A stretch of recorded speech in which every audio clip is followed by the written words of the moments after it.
কুলা হাত পাখা, বাঁশের তৈরি কুলা হাত পাখা, ওয়াও কি সুস্বাদু। পিয়াজু, পিয়াজু বলতে যাকে বোঝানো হয়, ওয়াও। আজকে আমরা গ্রামের হাট, ও বাবা, লাইভ পেঁয়াজু ভাজি, লাইভ পেঁয়াজু ভাজি। আমরা আসলে আজকে একটি গ্রামের হাটে যাচ্ছি। আমরা যাচ্ছি গাড়িতে করে, এই ব্রিজটি পার হলাম, অর্থাৎ আমরা গ্রামে ঢুকে পড়লাম। সূর্যটা অস্ত যাচ্ছে, ওয়াও কি সুন্দর সিনারি। দুই দিকে সবুজ শ্যামলা প্রকৃতি, মানে অর্থাৎ ফসলের মাঠ। আমরা রাস্তা দিয়ে যাচ্ছি, কয়েকটা বাড়িও সামনে পড়লো। এখন আমরা সোজা যাচ্ছি, দুই দিকে সবুজ গাছ, আম গাছ, জাম গাছ, কাঁঠাল গাছ, অনেক প্রকার গাছ এখানে আছে। এদিকে দেখেন কি সুন্দর ধান ক্ষেত। আমরা যাচ্ছি, আমরা পুরো ফ্যামিলি যাচ্ছি। আজকে যাব মূলত গ্রামের একটি হাটে। এ হাটে আমার ছোটোবেলার অনেক স্মৃতি রয়ে গেছে। আমি যেখানে গ্রো করেছি তার খুব কাছাকাছি এই হাটটির অবস্থান। আমার শৈশব, কৈশোর, তারুণ্য এখানেই কেটেছে। প্রতি শুক্রবারে এই হাটটি বসে। অনেক বছর পরে আমি হাটে যাচ্ছি, আসলে সময় হয়ে ওঠে না গ্রামে ঠিক সেই শুক্রবারের হাটে আসার জন্য।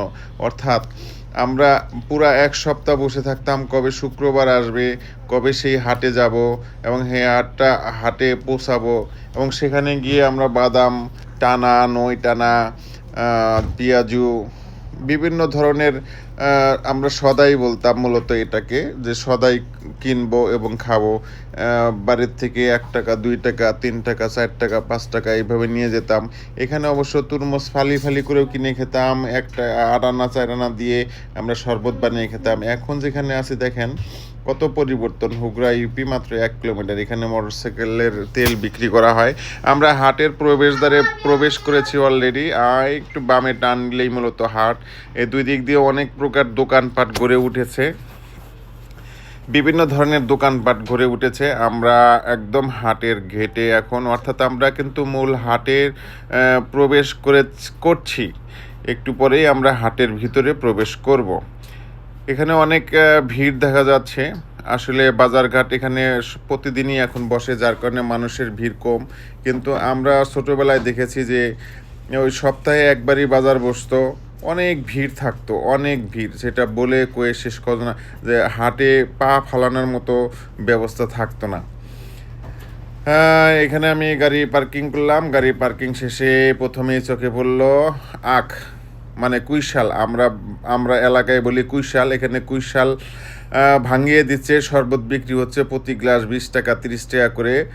এখানে অস্বাস্থ্যকর পরিবেশ, বরফ মিশ্রিত পানি। এই বরফটা আসলে কী পানিতে তৈরি করা হয়েছে জানি না, তবে স্বাস্থ্যকর মনে হলো না। এই ব্যক্তিটি কিছু লুঙ্গি নিয়ে বসে আছেন, আমার একটু পরিচিত।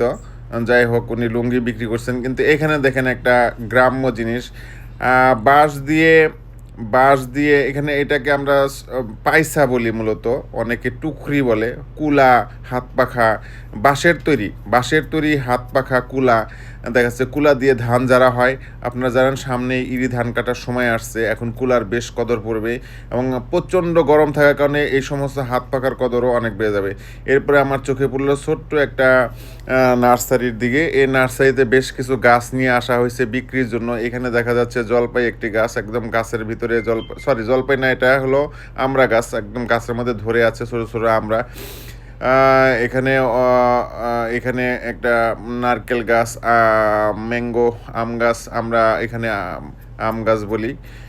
তারপরে আরও কিছু আম গাছ এবং নারকেল গাছ নিয়ে বসে আছে। আমি অবশ্যই এখান থেকে 2টি গাছ কিনবো, একটা তেজপাতা গাছ আর একটা আমড়া গাছ। এরপরে আমি গেলাম, দেখেন এটা হলো আটা ভাঙ্গানো, অর্থাৎ গম নিয়ে আসা হয়, এখানে গম ভাঙিয়ে আটা বানিয়ে দেওয়া হয়, ময়দার মিল। এখানে গ্রাম বাংলার সবচেয়ে জনপ্রিয় একটি খাবার জিলাপি। এখানে আর একটা ব্যক্তি জুতা নিয়ে বসে আছেন, এনে আর একটা ব্যক্তি জুতা নিয়ে বসে আছেন, জুতা বিক্রি করতেছেন। সাপ্তাহিক হাট এটি। সাপ্তাহিক হাটে সাধারণত এই ধরনের ক্রয় বিক্রয় হয়ে থাকে। জোলাগুর, গ্রামের অনেক প্রিয় একটা জিনিস, জোলাগুর পেয়ে গেছি। এটাই সেই ঝোলাগুড়, যেটা নারকেল মুড়ির সাথে ঝোলাগুড় খেতাম আমরা। এখানে আরও বিভিন্ন ধরনের দোকান বসেছে। লিচু লিচু লিচু, হ্যাঁ গ্রামে তো লিচু নেমে গেছে, শহরে যদিও এখনও নামেনি, তবে গ্রামে লিচু, এগুলা গ্রাম্য লিচু, একটু টক টক লাগে। তারপরে এখানে দেখেন একটা কলার দোকান, কয়েকটি কলার দোকান দেখা যাচ্ছে। কলার দোকান, হ্যাঁ। এই দুই দিক দিয়ে মানুষ বিভিন্ন ধরনের পণ্য সামগ্রী নিয়ে পসরা সাজিয়ে বসে আসেন। হ্যাঁ, একদম লাইভ লাইভ পেঁয়াজও তৈরি করা হচ্ছে এবং মানুষ সেগুলা বিক্রি করে নিয়ে যাচ্ছে 250 গ্রাম 50 টাকা করে। এখানে আরেকটি জিনিস আমি আপনাদের একটু টেনে দেখাচ্ছি কত দূর পর্যন্ত এই হাটটি। যাই হোক, আমি এখন হাটের ভিতরের অংশে ঢুকবো, ভিতরের অন্য অংশে যেখানে আমরা মূলত বিভিন্ন ধরনের সদাই টানা, নই টানা, ফল ফ্রুটস ইত্যাদি। আমাদের সময় অবশ্য ফল ফ্রুটস বিক্রি হতো না। এখানে দেখেন এই যে এটাও এক প্রকার টানা বলা হয় আর কি, এর তৈরি দুধ এবং গুড়ের ছানার তৈরি। এখানে কয়েকটি ব্যক্তি বসে আছে, কাপড় চোপড় লুঙ্গি টুঙ্গি এইগুলো বিক্রি করছেন। এইখানে আমি আপনাদেরকে একটা জিনিস দেখাবো, নিমকি নিমকি নিমকি। ওয়াও, এটা একটা জনপ্রিয় খাবার নিমকি, এবং গুড়ের তৈরি নামটা আমি ভুলে গেছি এটা, তবে এটা অনেক সুস্বাদু খাবার। এই যে এটাও টানা, চিনির টানা, এটা গুড়ের টানা, এটা বাদাম। আমরা ছোটোবেলায় যখন হাটে আসতাম অবশ্যই এগুলো 1 টাকার 2 টাকার করে কিনতাম, অথবা যদি না আসতাম তাহলে বসে থাকতাম, আমার প্রিয় নানা আমার জন্য নিয়ে আসতো। এখন আমি ঢুকছি মাছের বাজারে। আমি ভেবেছিলাম গ্রামের হাট যেহেতু নদীও খুব কাছাকাছি, হয়তো নদীর মাছ উঠবে, সেই কারণেই বাজারে এসেছিলাম, কিন্তু দুঃখজনক হলেও সত্য এখানে নদীর মাছ বিন্দুমাত্র নেই। তারা বলতেছিল যে এখানে নদীর মাছ ওঠে না। আর এখানে একটা অনেক বড় ব্ল্যাক কাপ মাছ দেখতে পেলাম। আমি আশ্চর্য হলাম যে এত বড় মাছটা কে কিনবে। আমি তাকে কেজি হিসেবে দামটা জিজ্ঞেস করাতে উনি বললেন এটা 700 টাকা কেজি, তবে কেউ যদি কেটে কেটে কিনে নেয় তাহলে সেক্ষেত্রে বিক্রি করা সম্ভব হবে। আসলে অত বড় মাছ গ্রামে কেউ কিনবে না, মাছটি নষ্ট হয়ে যাওয়ারই সংখ্যা বেশি। এবং অন্যান্য দেশি মাছ, রুই মাছ, কাতল মাছ ইত্যাদি মাছ দেখা যাচ্ছে, তবে এইগুলা কোনো খাল বিল বা নদীর মাছ না, এইগুলা পুকুরে আবাদ করা মাছ। তারা জানালো যে নদীতে খুব একটা মাছ পাওয়া যায় না। তবে আমি আরও আশ্চর্য হলাম, গ্রামে থাই চান্দা নামে এই মাছটি বিক্রি হচ্ছে।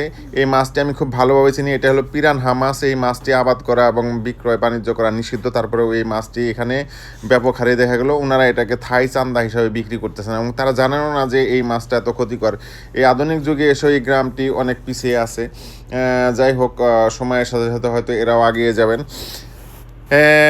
তারপরে এখানে আরও কয়েকটি রুই মাছ, এই যে শিং মাছ দেখাচ্ছি, শিং মাছ, এই যে পিরানহা মাছ আবারও দেখাচ্ছি।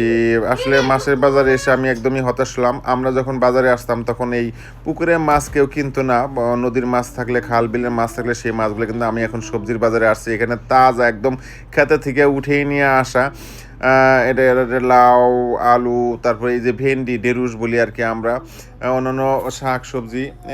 এখানে একটা আশ্চর্যের বিষয়, এটাকে বলা হয় উবদা মরিচ। অনেক ঝাল, এই মরিচটি উপর দিকে থাকে, গাছের মধ্যে উপর দিকে থাকে, অনেক ঝাল। একটা মরিচ খাওয়া অনেক জরুরি। আমরা মুড়ি এবং সরিষার তেল মিক্সার করে এই মরিচগুলো খাওয়ার পাল্লা ধরতাম, প্রতিযোগিতায় নামতাম।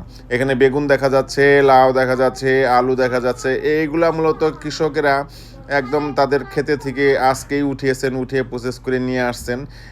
এটাই হলো গ্রাম, যে একদম নিঃশর্ত ভালোবাসা দিয়ে এইসব জিনিস আবাদ করা হয়, তারপরে এগুলো কিছু কিছু করে উঠিয়ে এনে বাজারে নিয়ে আসা হয়, বিক্রি করা হয়। কৃষকেরা এতে দাম পেয়ে তারা অন্য বাজারগুলো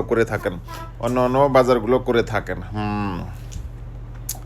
আমি এই লোকটির ভাষাটা বলতে পারলাম না। এই লোকটি মানে একটা অকথ্য ভাষায় তার চাচাকে ডাকতেছে। তা আমি তাকে বলছিলাম যে ভাষাটা আবার রিপিট করে আমি শোনাবো, উনি তখন আর ডাকতেছিলেন না। যাই হোক, গ্রামের একটা বকাসহ এই ডাকটা ছিল চাচাকে ডাকা। আমি আমাদের এই গ্রামের ওই ডাকটি বললাম না। এখানে আর একটি দেখেন, ছোট্ট একটা গার্মেন্টস, রেডিমেড গার্মেন্টস। এখানে শার্ট টার্ট বিভিন্ন ধরনের কাপড় চোপড় তৈরি করা হয় এবং সেখানে বিক্রয় চলছে। এখানে পানের দোকান দেখেন, গ্রাম্য পানের দোকান, অনেকগুলা গ্রাম্য পানের দোকান বসেছে চিন্তার বাইরে অনেকগুলা। এখানে তেলের দোকান, আমি ছোটোবেলায় দেখছি এই লোকটা তেল বিক্রি করছে, এখনও প্রায় 20 বছর পরে দেখলাম এই লোকটি সেইভাবেই তেল বিক্রি করে যাচ্ছেন।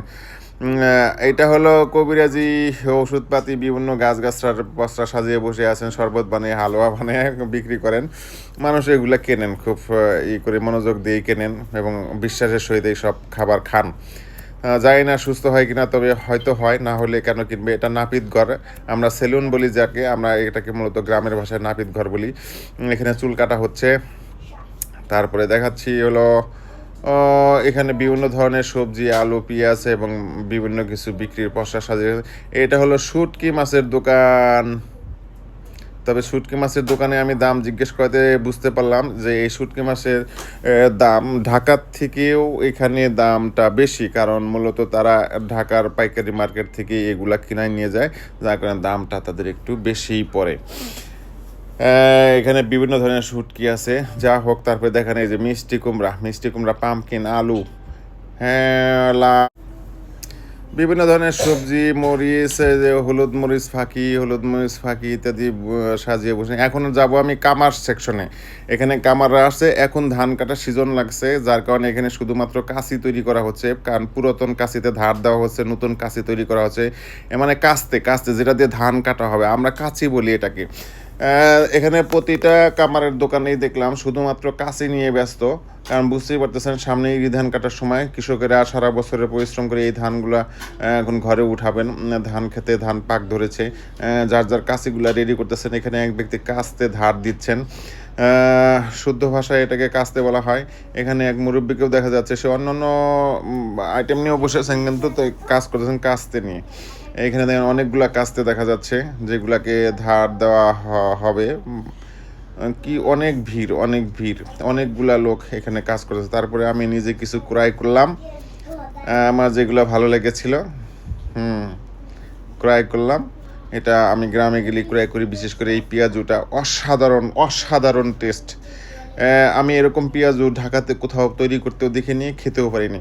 আমি এখানে গেলেই ভুলে যাই, আমার সব স্মৃতিগুলো মনে হয়ে যায়। আমার পেঁয়াজু ছোটোবেলা থেকে অনেক প্রিয়। তবে এই পেঁয়াজু এবং ঢাকার পেঁয়াজু এক নহে, টেস্টেও না এবং উপাদানেও না। এখানে একটি ছেলের সাথে কথা বললাম, উনি ক্লাস 6-এ পড়ে, বেশ ভালোই। হুগরা হাবিব কাদের নামে একটি স্কুল আছে, যেখানে আমার বাড়ির পাশেই, সেই স্কুলে পড়াশোনা করে। তারপরে হাঁটা ধরলাম, হাট থেকে বের হবো চিন্তা করলাম, এবং বের হয়ে দেখি যে এরকম একজন ব্যক্তি যেটা বিভিন্ন ধরনের বীজ নিয়ে বসে আছেন। এটা ভুট্টা, পাটের বিচি, গমের বিচি, হ্যাঁ এটা পাটের বিচি, বিভিন্ন ধরনের বিচি। আমি এত নামগুলো আসলে ভুলে গেছি। বিভিন্ন ধরনের বীজগুলো সমূহ মানে বিক্রি করে থাকেন। এই তো আজকের হাট এভাবে শেষ করলাম।